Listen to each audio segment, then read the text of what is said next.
अस्सलाम वालेकुम गाइस,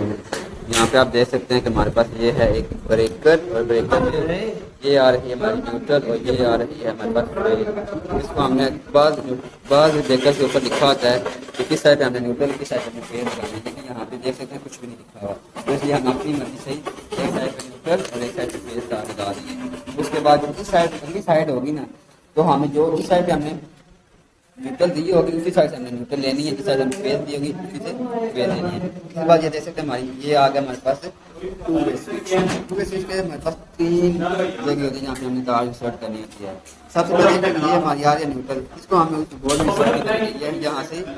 बाहर साइड से गुजर जाएंगे। जो मेन फेज आएगा उसको हमने सेंटर में लगाना है और जो बाकी तो होंगे वहाँ से हमने फेज लेके हमारे पास जो अगला बोर्ड है उसके हमने साइडों पे लगा देनी है। ये ध्यान रखना है कि जो सी फेज यहाँ से लेंगे इस वाली साइड से वो इस साइड पे आएगी और जो इस साइड पर